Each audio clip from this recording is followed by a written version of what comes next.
viewers of our Stop the Destruction of the World program. In Brazil, where this program is being produced, it's good afternoon. I mention this because it is our great pleasure to announce that our program is being aired in a number of cities and countries all around the world. This is very gratifying because it's precisely the small TV stations running this show conscientization campaign about the psychosocial causes of the illness of humanity and of the planet, and to the possible forms of treatment. Here's psychoanalyst Norberto Keppe, founder of Integral Psychoanalysis, or Analytical Trilogy, which deals with human thoughts, feelings, actions in totality, and who is always here with us to transmit his discoveries, which unite the fields of science, philosophy, and metaphysics. I would like to talk today about the social pathology that we're seeing, because our program is called Stop the Destruction of the World. There are many organizations, like Greenpeace, for example, who are very interested in halting the destruction of the seas, the polluting of the air, all types of destruction, of the earth itself. All these things that are distinguishing the natural way of the earth, Earth's real values, as well as the path we are treading by using fertilizers and inappropriate artificial things. Many people think that the key is to halt certain types and levels of social conduct through activist groups, and then all will be well. And we're not seeing a real concern with the essential cause that is leading to all this destruction. In the United States, and in France, I conducted research on what I call psychosocial pathology, showing that it's not only the human being who is ill, but human society is also ill. Therefore, the sick human being has created a sick society. And it's this social pathology that is leading the world to destruction. So therefore, it's the human being who is destroying the world. It's something that stems from himself, inside himself, from psychological life. Now, how is this related to our work? Sigmund Freud was pretty much the first person to notice the issue of envy.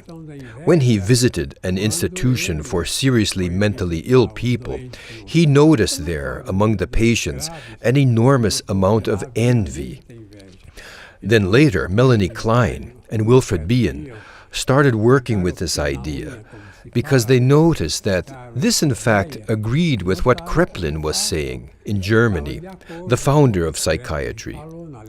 He observed that patients who were institutionalized had a spirit of grandiosity, megalomania, and that this takes a person out of touch with reality.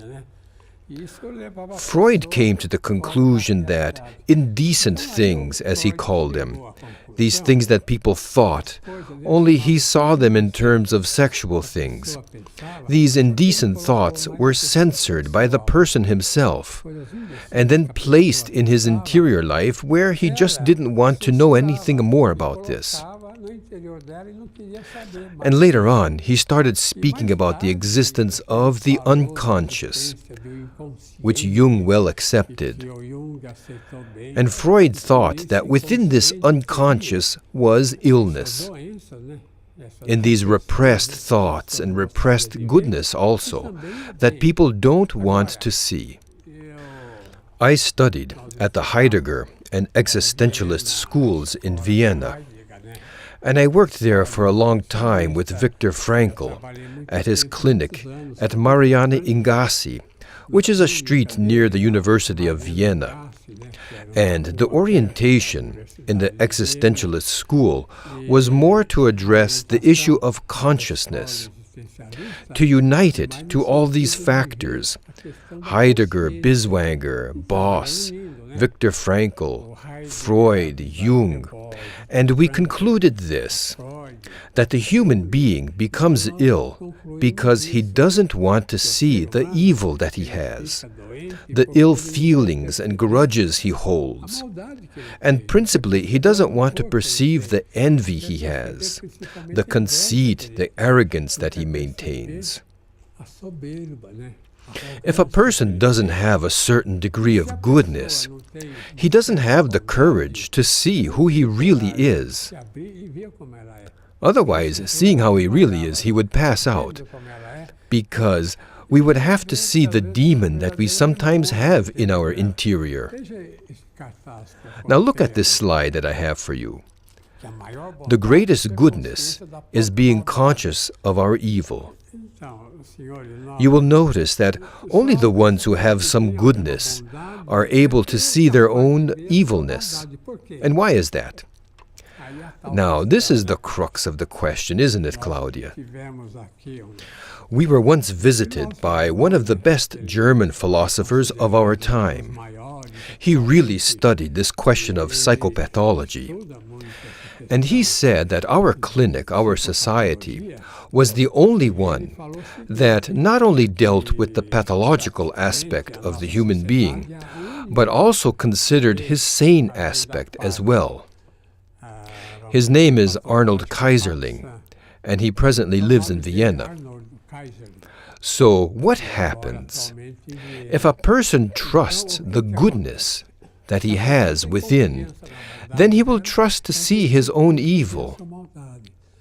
If he doesn't trust the goodness that he has, then he won't have the confidence to see his own malevolence. And so what happens then? Take a look at this slide. This Napoleon here, of course, isn't Bonaparte. See what he says. I prefer to die than to accept consciousness. This is the human being's big problem. When a person undergoes psychotherapy, psychoanalysis, particularly our approach, he isn't able to admit that he has any problems in the sense of arrogance and envy. What is envy? Envy isn't the desire to have what another person has. It isn't the desire to be what another is. Envy is the desire to destroy what the other one is and what he has. Therefore, it's a barbaric feeling. When people are truly able to have contact with their own envy, they almost faint. And the modern world is being oriented by who? Just look. Bertrand Russell was English. He died in 1970 at 98 years of age. He incentivated the study of mathematics and ended up giving emphasis to the social mask. So even though it was good that he had qualities also, like he fought for the preservation of nature, he brought forth a very artificial idea. Because English philosophy stopped seeing questions of thought, of reason, particularly since Occam. William of Occam mixed together essence with existence, substance with accident. For him, everything was the same. So he took philosophy away from the process of true thought. In this way, the Anglo-Saxon orientation doesn't have much depth. Take a look now at the diagram here in order to illustrate this. Okay, let's take a look now. Envy produces what? Up here, in first place, envy produces arrogance, because those who are envious want to humiliate everyone.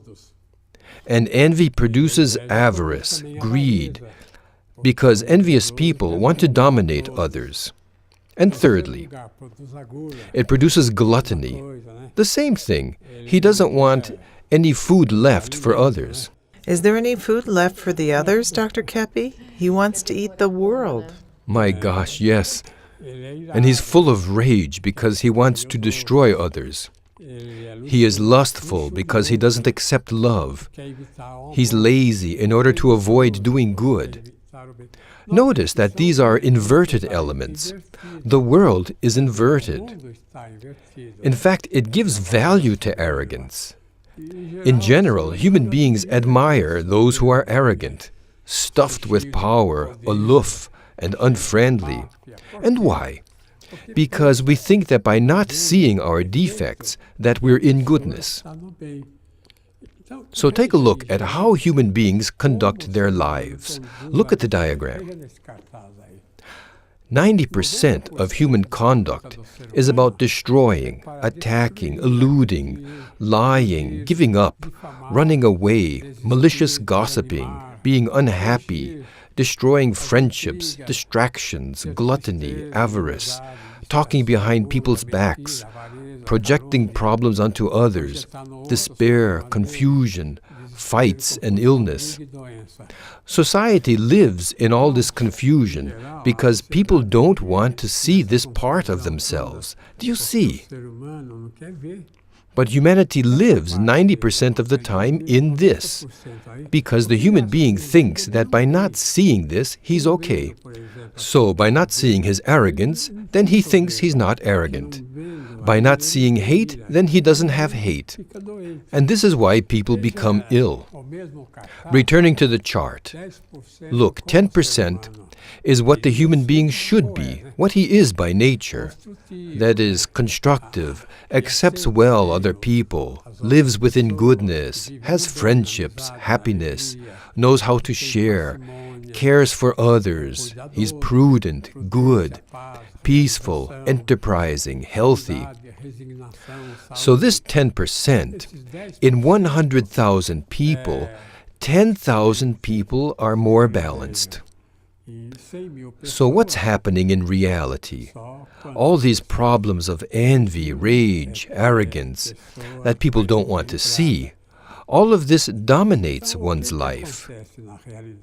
This is why at the beginning of our program today, I submitted that one of the greatest human values is willingness to see our illness, which in fact was Freud's great discovery.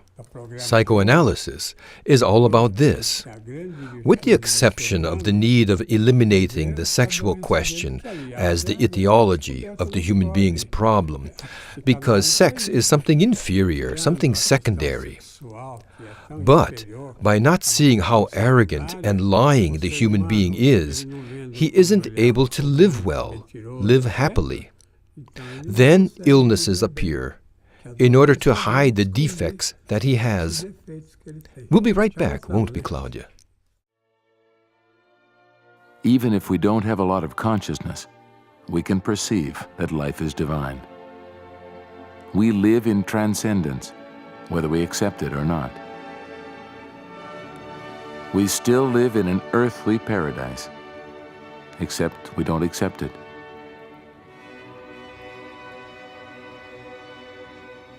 In fact, we attack what is most beautiful, good, and real.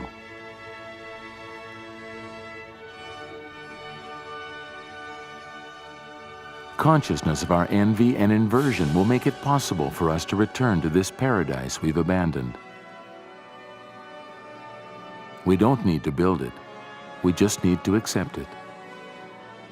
The Stop the Destruction of the World Association was created to bring about exactly this consciousness. We are working to return the world to goodness. Join us. This book, The Interior Man, that you published recently, Dr. Kepi, should be a bedside book for all of us. It offers us deep psychological, spiritual reflection and mediation and meditation. In the first part of our program, you stated that the human being lives a totally fictitious life, his mask, because he manifests. We can identify the person's pathology through this mask. All of us have the sensation of having been involved in a kind of play acting in our lives. This is a civilization that lives and tries to adapt to a social structure. Success, for example, depends on society's acceptance, how you behave, whether you fit in within these social values or not. But we see in the majority of cases of people who are geniuses or more virtuous that they are the ones who are the least adapted to society. Many psychotherapeutic methods, many psychological courses focus on adapting the human being to the social structure, which on many occasions leads to even greater illness, because the person does adapt or develop more, and it's precisely this mask that makes him ill. Dr. Keppe, could you develop this train of thought a little bit more? Because I think a lot of people feel very uncomfortable within this thing called the social mask. Claudia, let's show some of our books that we've published, at least those that we have here, so that our viewers can have some idea of our work. Can you see? Sociopathology, the decay of the American people, integral psychoanalysis, which I wrote at the Hospital das Clínicas, the universal man, the new physics, Earth, the illusory planet, trilogical metaphysics, the origin of sanity, the origin of illness, etc. Our viewers could go to our site and check the book section for our publications because the reading content is very therapeutic. But I would like you to answer my question, Dr. Keppe. About masks. About the masks. Well then, I'm going to put up a slide to clarify this plainly. Look at the figure here, imaginary capital, where its worth is paper. What do I mean by this? That the world lives a mask. For example, the thing of imaginary capital. Look at how interesting this is. This is a paper bill, a note. Well, it's a big paper note. Imagine 50 reais dollars. So, what is a bill? Paper with a number on it. That's why so many try to forge them. Imagine 50 reais dollars in each of these paper bills. But it's just paper. Now with this paper you can buy the world, buy whatever you imagine, buy the hotel next door. And then what happens? The human being lives more in appearances. But of course, money is a means of buying and selling, a means of commercial transactions. But obviously this paper is not worth the value that is given to it. And because of this, let's see what happens. The decadence of humanity. Take a look. Not only in the United States, but all of humanity. Europe, Africa, oceanic countries are all in decadence. Now what do I mean by this? Human beings work to earn money. And if a person can earn money without working through stock market speculation, if a person loves money so much, of course, he'll want to get it without working. It's even said that a person who works doesn't make money, and a person who makes money doesn't work, otherwise he wouldn't have time to make money. So what happens? Take a look at this diagram. The cause of decadence is psychological. It's because of what is called the anal sadistic phase. And what is anal sadism? It's an individual who is stuck in giving value to appearances. Notice that nowadays, only people who have money are respected. Wilfred Bion, the great English psychoanalyst, a scientist really, said that before the current capitalist era and the era of the bourgeoisie was the age of the nobles. And the nobles gave value to accomplishments, to the construction of theaters and the performances that took place there, works of art, museums, more dignified things, to culture, music, etc.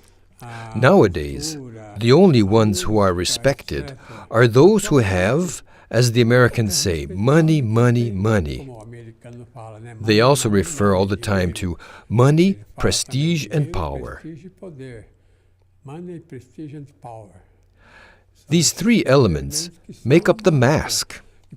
And this is why the individual becomes ill, because he wants to live a superficial life.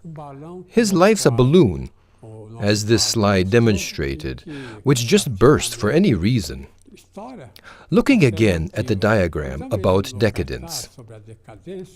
Another thing that causes decadence. Let's see. An erroneous philosophy of life. Weltanschauung, as the Germans call it. Welt means the world, and Anschauung is a vision of the world. Fourthly, warped feelings, feelings of arrogance, of avarice, greed, of envy. And fifthly, absence of the consciousness of errors. And the observation. As long as we don't have consciousness of this, there is no solution for humanity. At this point you may be questioning, well, please, what is the solution?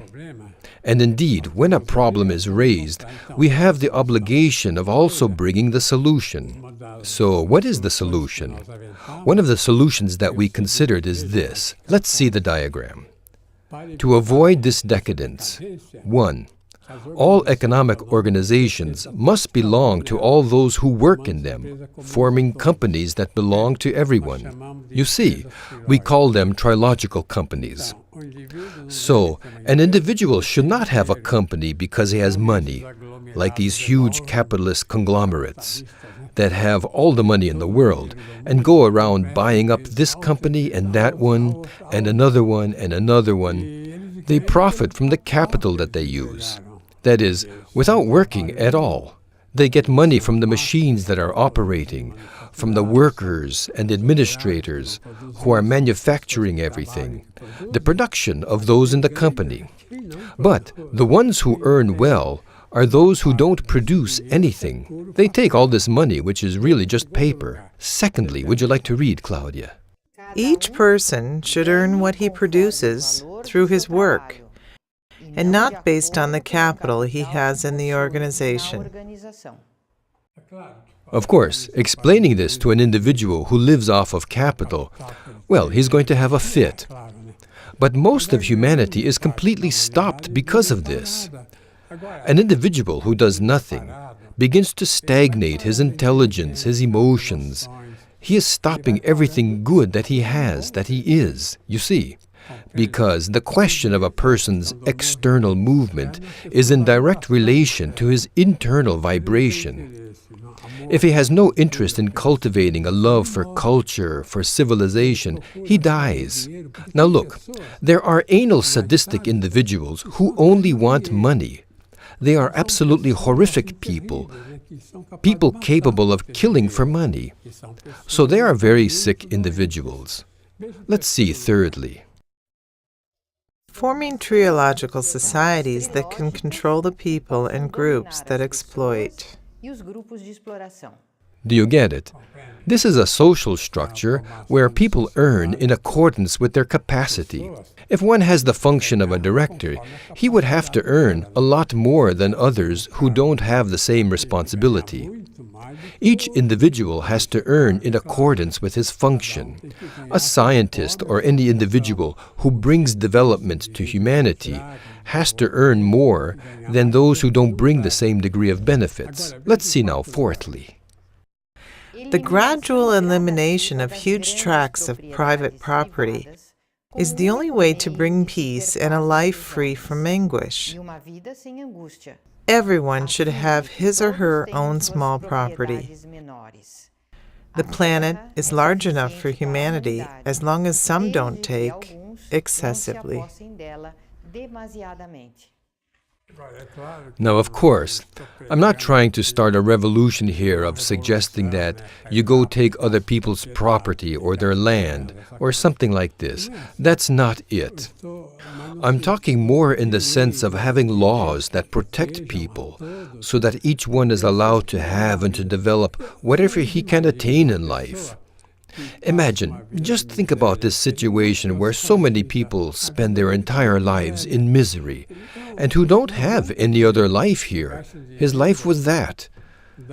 And so don't think it's of any use to just take a person like this and give something to him, because he's going to throw it away. He'll sell it, take the money from it, spend it all, and that's it. He's back to his poverty. Do you see? What's important is to create a society with laws that favor everyone. Not laws that take away the properties of those who have property. I'm not suggesting this. Or to take away the misery of those who are down there below. It's not just this. This is useless without having the minimum conditions necessary for a reasonably just society, so that each one can have a life. Now look at this sentence I wrote for you. Human beings suffer because they don't want to become conscious of their guilt. Do you see how a society like this causes enormous guilt feelings, not only for those who exploit others, but also for those who don't take a stand, who don't help others, who don't want to help their fellow man? Because we live in communion with everyone, with each other. Can you see that? We are universal beings.